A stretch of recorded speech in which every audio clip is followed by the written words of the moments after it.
Hello students, welcome to economics chapter number 1 of macroeconomics. So आज हम chapter number 1 के बारे में बात करेंगे macroeconomics, that is introductory chapter, introduction to macroeconomics. Okay student, so macroeconomics. So in this chapter we are going to read about some basic units, some basic topics of macroeconomics. So as you all have studied in class 11th that macro is taken from the Greek word macros. Okay students, so macros का meaning क्या होता है? Macros is basically for large units. So macroeconomics is that branch of economics which studied the economic problem at the level of economy. Clear? So macro के अंदर हम क्या बात करते हैं? We will not discuss about the individual unit. In the macroeconomics, we talk about the large. Large means the economy as whole. So macroeconomics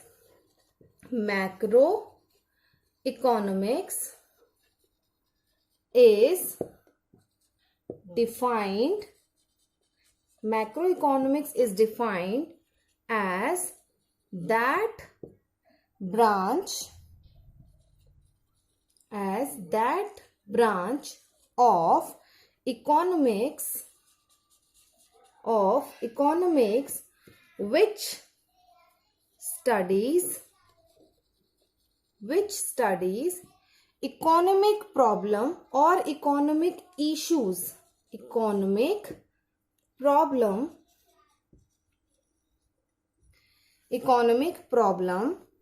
at the level of economy as a whole. All right, so I think it is clear to all of you that what is macroeconomics. Macroeconomics is that branch of economics which deals economic issue at the level of economy as a whole. अब इसके बारे में अगर हम बात करें, micro economics में जब हमने बात करी थी तो माइक्रो इकोनॉमिक्स चीजों को इंडिविजुअल लेवल पे स्टडी करता था, like one consumer, one producer equilibrium, consumer equilibrium. But in macroeconomics we talk about the large units. So now scope and subject matter of macroeconomics.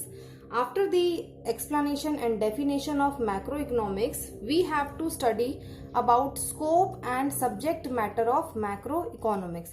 So first of all, the scope is estimation of national income. What is the meaning of estimation of national income? Because macroeconomics, as I told you, that it studies the issues at the level of economy. So in this we are talking about that national income means all the residents of a country, how much they are earning is included in estimation of national income. तो यहाँ पर हम national income की बात करेंगे कि किस तरह से लोग मनी अर्न करते हैं and how they are contributing in the economic development. तो ये एक पूरी यूनिट है जिसमें डिफरेंट टाइप्स ऑफ मेथड्स हैं that how to calculate national income. So after this introductory chapter, we will be starting with the estimation of national income. National income and its aggregates, ये पूरी unit है और उसमें हम इसके बारे में बात करेंगे. Second is money and banking. Money. अब मनी एंड बैंकिंग का मतलब क्या है कि मनी क्रिएशन कैसे होता है इकोनॉमी के अंदर, how what are the different forms of money, money का सर्कुलर फ्लो क्या होता है, वो हम इस यूनिट में पढ़ेंगे. तो ये भी मैक्रो इकोनॉमिक्स का ही सब्जेक्ट मैटर है. And banking means what are the different types of bank in a country, what do we mean by commercial bank, what is the role of commercial bank, central bank, who issues the currencies in our country. So that we will study in money and banking. Third is determination of income and employment. Determination of income and employment means that how the total income, means aggregate income or aggregate demand is created in an economy. आप पूरा employment study करेंगे कि employment की कौन कौन सी theories होती हैं. यहाँ पे केन्स की थ्योरी भी आएगी जिसमें हम एग्रीगेट डिमांड, एग्रीगेट सप्लाई के बारे में बात करेंगे. तो this is the subject matter of macro economics. Then next is the government budget and the economy. अब बजट क्यों इंपॉर्टेंट है? Why the budget is important? Budget we all know that whenever we are planning something, suppose हमारे घर में एक birthday party है and so we have to plan in advance. ठीक है कि okay what how much we have cash in our hand, how much money we have in our hand, and then how much we are going to spend in the different activities या different part. Like government also decides that how much they will earn, what will be the expected income and then expected expenditure.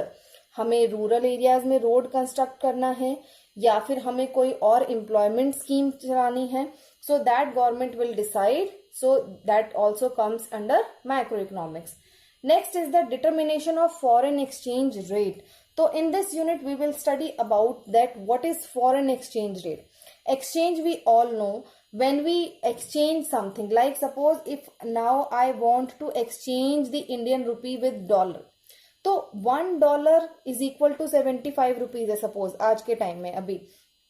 तो for $1 I have to give 75 Indian rupees.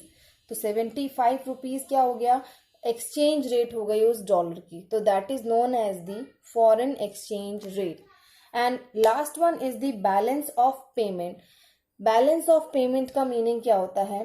Balance of payment is basically for the import and export of our country. अगर हमारी country में export बहुत ज़्यादा है then it is good for our country, क्योंकि हमारे पास पैसा आ रहा है. ठीक है.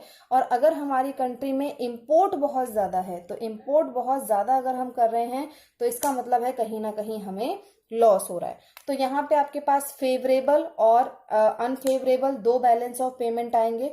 तो this is the scope and subject matter of macro economics and these are the topics that are covered under the macro economics. Next is the difference between microeconomics and macroeconomics. Micro और macro में differentiation, ये exam में 4 marks में या 3 marks में question भी आ जाता है. तो it is very easy to identify the difference between micro economics and macro economics. See whenever we talk about the microeconomics, तो माइक्रो इकोनॉमिक्स की डेफिनेशन आप यहाँ पे लिख सकते हैं. Micro economics is the study of individual units. ठीक है, इंडिविजुअल यूनिट्स और स्मॉल ग्रुप्स. क्लियर? लाइक हम इसमें अगर आप एड ऑन करना चाहते हैं तो इसी में पॉइंट ऐड कर दीजिए, या फिर आप एक अनदर पॉइंट लगा के इसको एग्जाम्पल में मेंशन कर सकते हैं. Like a consumer, a producer. ठीक है.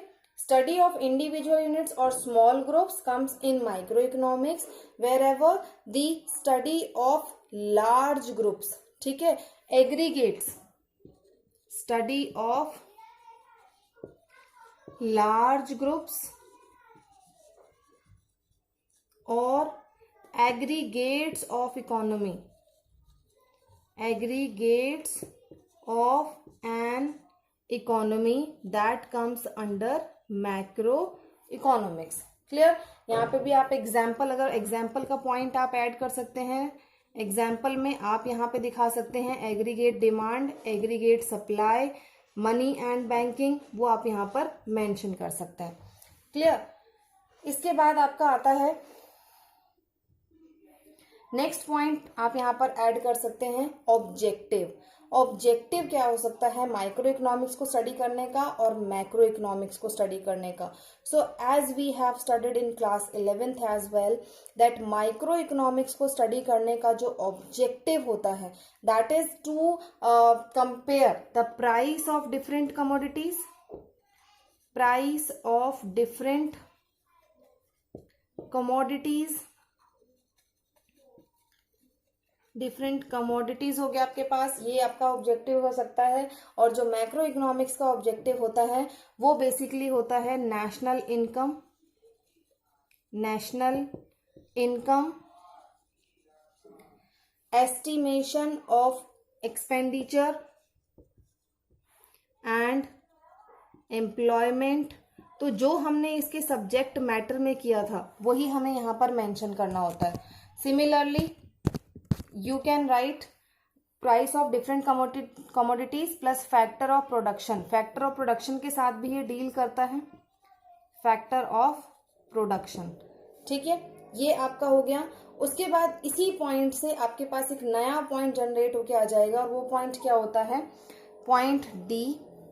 मैं यहाँ पर इसको मेंशन कर देती हूँ, पॉइंट नंबर डी को। Point D is that microeconomics is related with the price theory, and the macroeconomics is related with the income and employment theory। यानी इसके अंदर हम किस पर फोकस करते हैं, इनकम और एम्प्लॉयमेंट के अंदर, बट माइक्रो इकोनॉमिक्स में it deals with the price theory. Last but not the least, fifth point हम किसमें क्या एड ऑन कर सकते हैं कि माइक्रो इकोनॉमिक्स जो वर्क करता है, जैसे कंज्यूमर क्या डिसाइड करेगा, प्रोड्यूसर कब इक्विलिब्रियम में आएगा, तो यहाँ पे जो माइक्रो इकोनॉमिक्स है वो ऑपरेट करता है with the help of demand and supply, individual demand and supply. Micro economics operate with the help of individual demand and supply. But macro economics जो डील करता है, मैक्रो